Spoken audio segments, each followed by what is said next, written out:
What is up, everybody, and welcome to today's video. For those of you that are new to the channel, my name is Zach. This is SC Fish Keeping. I appreciate you stopping by. Please hit that subscribe button down below if you have not already, and as always, a very special thank you to all of my members tuning in. Now, today you can probably guess from the title, we are talking catfish.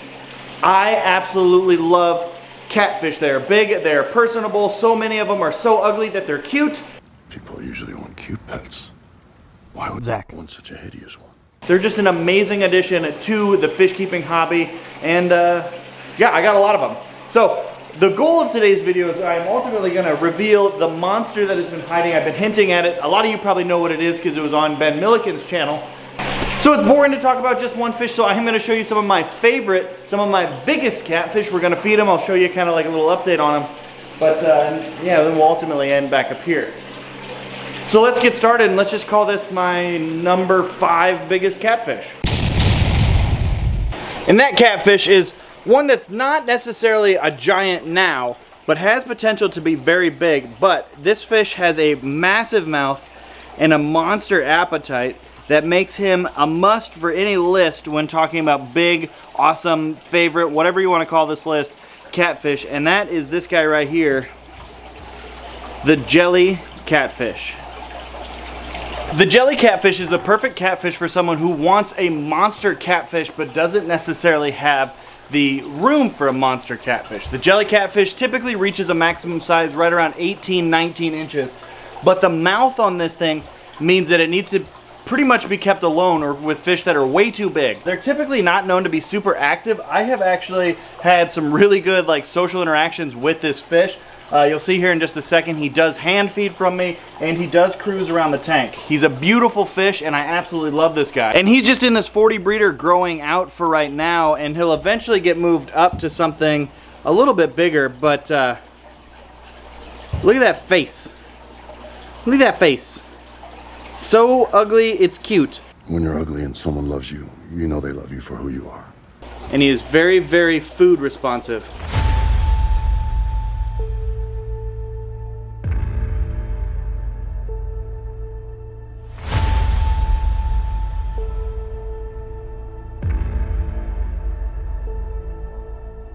I have never had an issue feeding my jelly catfish. Those were just chunks of tilapia. He took to those right away.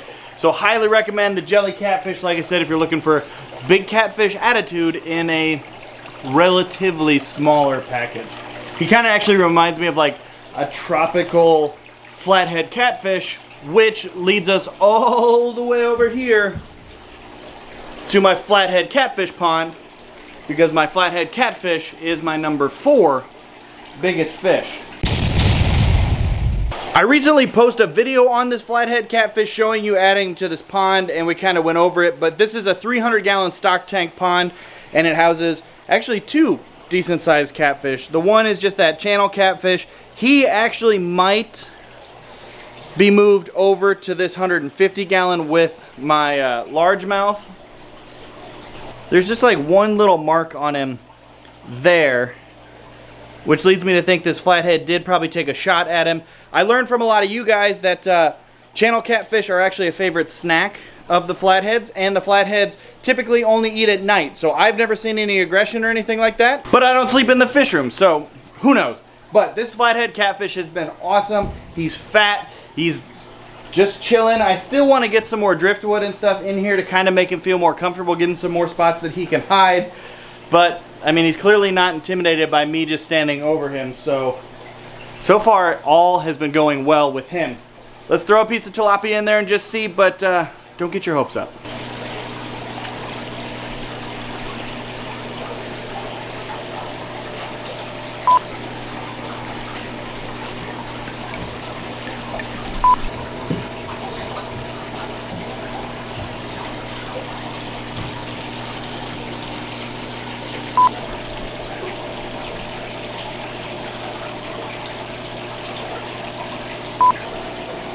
Catfish for friends who do stuff together. I thought maybe there for a second. Then I thought the channel catfish was going to take a bite, and then I thought maybe the flathead would get mad that the channel catfish was trying to take a bite, and then the flathead would try and take a bite out of the channel catfish. But nothing. I promise, one day, I will find a way to get that flathead eating on camera. But he officially weighs in at number 4 for my biggest catfish, even though he's a little bit fatter than number 3. Number 3 is technically 2 catfish. And they're right there. Now, before I show you this catfish, disclaimer, I know that this tank is too small for the fish that are in here. This is just kind of a temporary holding tank until I can get a bigger spot for these catfish, so if you guys think, hey, that tank is too small, I know. So this tank here is my 180 gallon kind of grow out monster holding tank, whatever you want to call it. In here is a pacu that I got from my local fish store because it broke its previous owner's tank. So he is growing out until he can eventually go out into one of my ponds. I have 2 different Florida gar. There's that one. And then the melanistic Florida gar that has no eyes. There's a Midas cichlid in there. And then I didn't really include that messed up guy on the list, but I suppose he could. That is my deformed tiger shovel nose. You can tell his face is all jacked up. Yeah, but then the other catfish that are in here, and I'm kind of calling these guys like the number 3 biggest catfish. These 2 are like inseparable. They are constantly sharing the same side of the tank together. They are laying on top of each other, and they've never shown any aggression towards each other or anything. But these are my Wallago catfish right there with the big old mouth, and you probably won't be able to see the teeth. There you go. That guy is amazing, but he has eaten more of my fish than anybody else. Then the other one right here is a marble acara. He is the one that needs the biggest tank the most, but like I said, he has been beat up before by my other big catfish, and therefore I'm trying to set up some sort of pond for all of them, but as you can tell, I'm running low on space. Feeding this tank is both call it a joy and a challenge. You see, the catfish are not they're hungry, but they're not always food motivated. So when the food hits the water, they don't immediately attack it, kind of like you saw with that jelly catfish. They just kind of wait, and then they'll find it at their own pace. Now, the pacu, the Midas, and this one little puppy dog Florida gar here, they are very food motivated. And constantly at the top of the water. So as soon as anything hits the water, they are hitting it. So I have to feed enough that they can get their fill, but then feed more than that so that it goes to the catfish without overfeeding any of these guys. So I basically just throw a bunch of stuff in there and pray. Down to the ground, you're dragging me. It's constantly. No, I won't make a sound. I love the pain. It sets me free. It's wrong, I can't make right.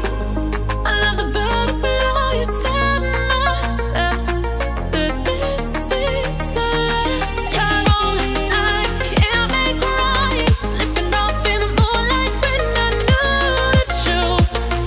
I had myself. And that time it happened to work out. Everybody ate. The pacu is still eating because he is a massive pig.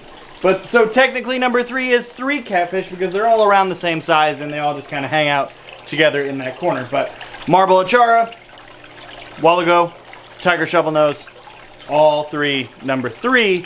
So 3 catfish for number 3, which brings us to 2 catfish for number 2. And these guys are some of my favorite, and this guy is my most frustrating.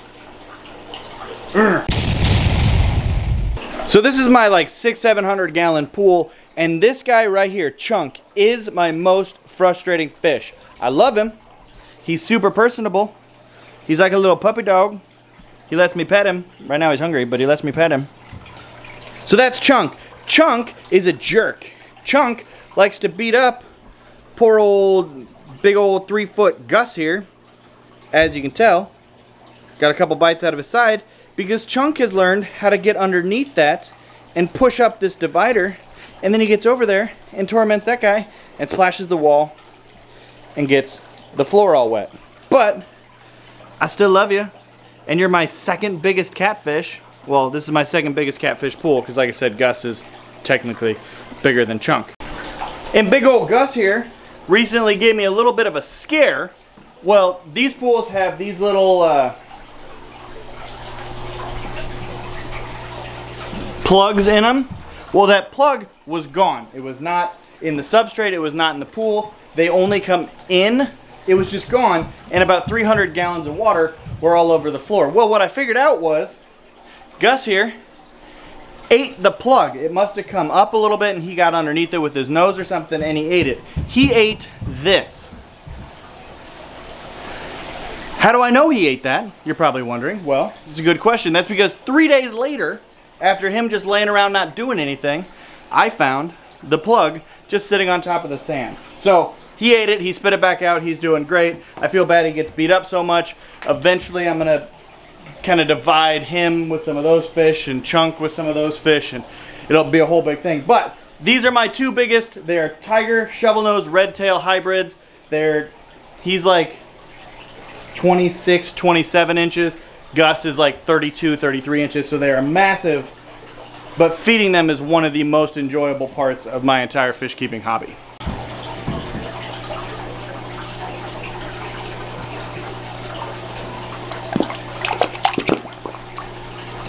Come on, bud, you gotta grab it.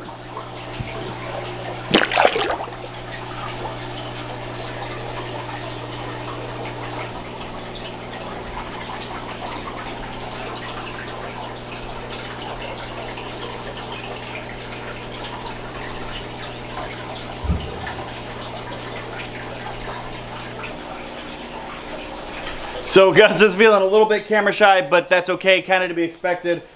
Chunk just got under this divider again, like as I was getting the camera and kind of thawing out the food to get ready for this video. But this has happened before. He'll heal up in just a couple of days and he'll eat. I'll leave that piece in there and see if he kind of takes it later. But these fish are amazing. I absolutely love these big hybrids. Again, such great personalities. You saw Chunk just sits there and lets me pet him. But yeah, that's kind of it for the big catfish I have downstairs, which means we are on to number one, the biggest catfish that I own.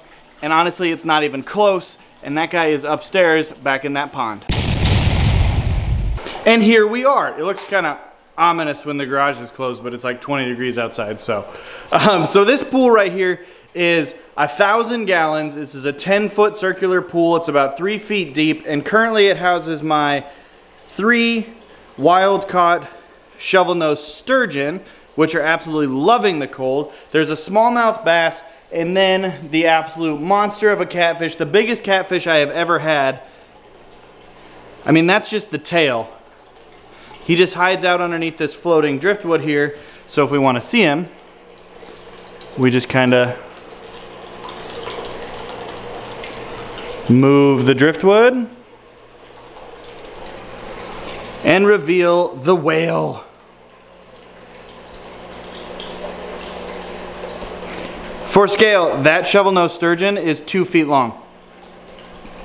So this fish is an absolute monster. This is a channel catfish. This is a wild-caught channel catfish brought to me by Ben Milliken. If you haven't seen his video, again, I'll put the link down below. But this thing weighs 15 pounds and is easily, I mean, he's 3 feet, maybe 3.5. He's probably 40 inches. I haven't measured him, but I don't typically like to take my fish out to measure him, and he would be a handful. I mean, come on. This is a 15-pound channel catfish that I have in a swimming pool in my garage. You'll forgive me if I don't have more words, because I still geek out every time I walk into this and look at this pond, and I'm just like, this is what I have. This is my life. I haven't actually seen him feed, but I do give him a lot of fresh cut, frozen, thawed tilapia. So fresh, always frozen tilapia. But he is clearly fat and still doing well. So I know he's been eating the tilapia, but I just haven't caught it on camera. But also with the water being so cold, nothing in here is overly active or super hungry. So I don't have to feed him nearly as much as the fish I do inside.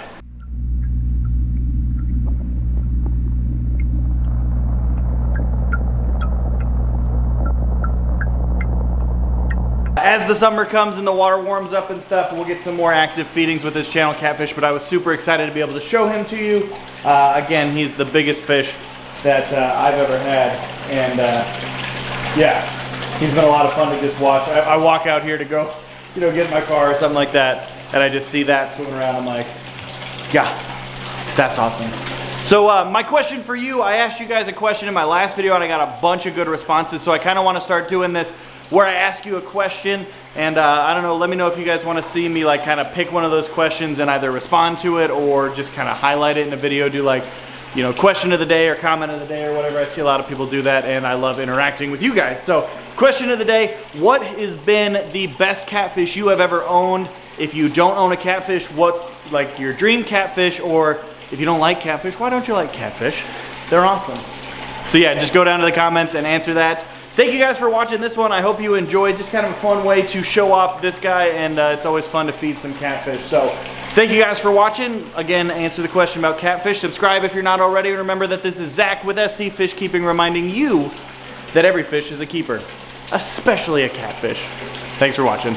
Thanks for watching. Don't forget to subscribe. See you soon. See you.